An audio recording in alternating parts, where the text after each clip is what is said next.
महाभारत में ऋषि दुर्वासा एक turning point बनकर आते हैं। उन्होंने कुंती को एक ऐसा मंत्र दिया था जिससे वे किसी भी देवता को बुलाकर संतान प्राप्त कर सकते थे। कुंती ने इसी मंत्र से सूर्यदेव को बुलाया, जिसका परिणाम था महाबली कर्ण का जन्म। कर्ण जो महाभारत का एक सेंट्रल कैरेक्टर है।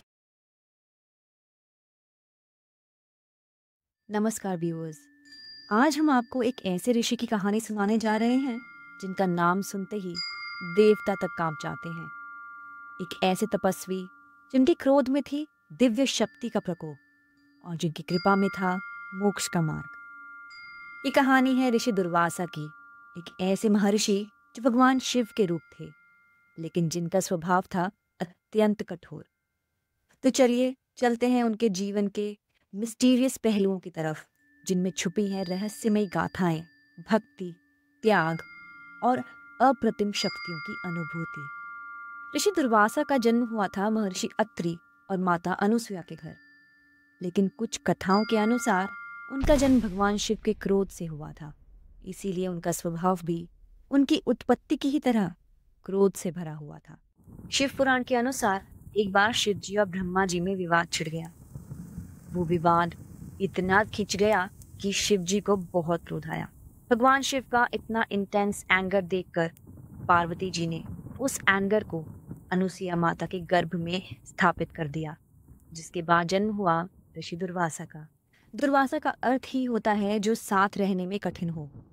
उनका टेम्परामेंट इतना इंटेंस था कि स्वर्ग के देवता भी उनके सामने सिर झुकाकर खड़े होते थे। लेकिन ये क्रोध किसी अहंकार से नहीं, बल्कि धर्म के रक्षण के लिए था। जब भी कोई मर्यादा तोड़ता, वे उसे तुरंत दंड देते। उनका क्रोध एक डिवाइन वेपन था। महाभारत में ऋषि दुर्वासा एक टर्निंग पॉइंट बनकर आते हैं। उन्होंने कुंती को एक ऐसा मंत्र दिया था जिससे वे किसी भी देवता को बुलाकर संतान प्राप्त कर सकती थी। कुंती ने इसी मंत्र से सूर्यदेव को बुलाया, जिसका परिणाम था महाबली कर्ण का जन्म। कर्ण जो महाभारत का एक सेंट्रल कैरेक्टर बना।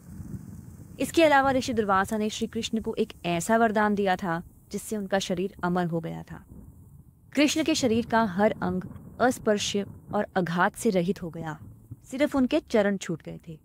और महाभारत के अंत में वही उनके शरीर का कमजोर केंद्र बना। Isn't that fascinating? रामायण में भी दुर्वासा की उपस्थिति एक गहन महत्व रखती है। एक समय जब श्री राम यमराज के साथ एक गुप्त चर्चा में व्यस्त थे, तभी ऋषि दुर्वासा अयोध्या आए। उन्होंने लक्ष्मण से कहा कि वे श्री राम को बुलाएं। राम ने लक्ष्मण को पहले ही कहा था कि जो भी उनकी सभा में प्रवेश करेगा उसका त्याग करना पड़ेगा राम को। लक्ष्मण एक कठिन डायलेमा में पड़ गए, लेकिन वो ऋषि दुर्वासा को मना नहीं कर सके और अंदर प्रवेश कर गए। श्री राम ने अपने वचन के अनुसार लक्ष्मण का त्याग किया।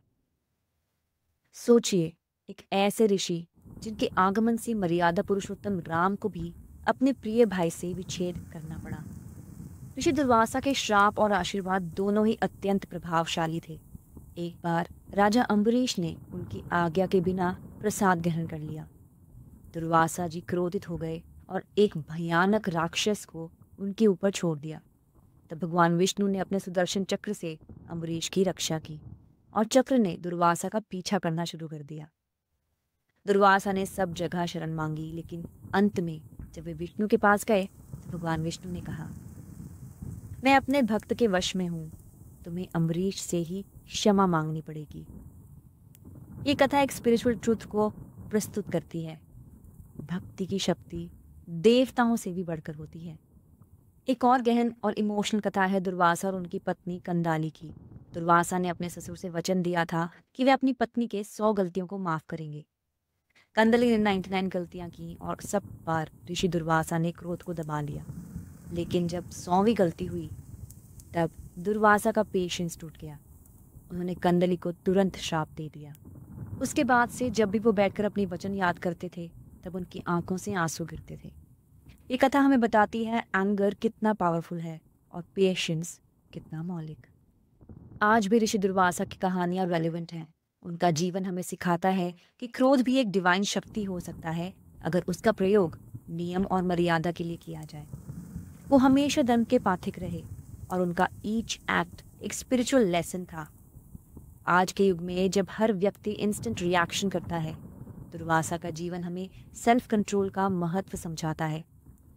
वो कहते हैं ना, anger is just one letter short of danger. Durvasa ने डेंजर को डिवाइन रेज में बदला। ऋषि दुर्वासा का आश्रम उत्तर प्रदेश के आजमगढ़ में टॉन्स और मौजी नदियों के संगम पर स्थित है।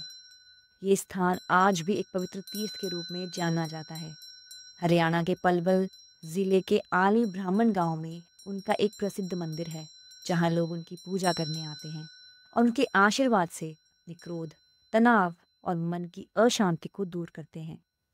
मंदिरों में उनका दर्शन करके लगता है जैसे वे अब भी मानव समाज पर अपनी दृष्टि बनाए हुए हैं। ऋषि दुर्वासा का जीवन एक मिरर है, जिसमें हमें अपने अंदर झांकने का अवसर मिलता है।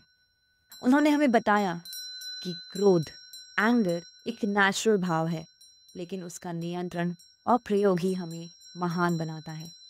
ऋषि होने के बाद भी वे व्यक्ति थे, उनमें भी संघर्ष थे, अंतर्द्वंद थे, लेकिन उनका जीवन सतत तपस्या, शुद्ध भावनाओं और धर्म के रक्षण के लिए समर्पित था।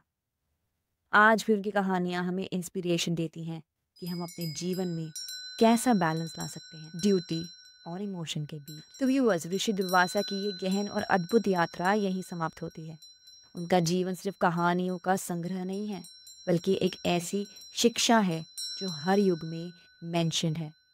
अगर आपको ये वीडियो पसंद आई हो तो लाइक ज़रूर करें, कमेंट में बताएं कि आपको कौन सी कहानी सबसे ज़्यादा प्रभावित करती है, और सब्सक्राइब करें हमारे चैनल को, जहां हम लाते हैं आपके लिए ऐसे ही रोचक, ज्ञानवर्धक और स्पिरिचुअल कथाएं। फिर मिलेंगे एक नए रूप, एक नए अवतार के साथ। जय श्री राम, जय ऋषि दुर्वासा।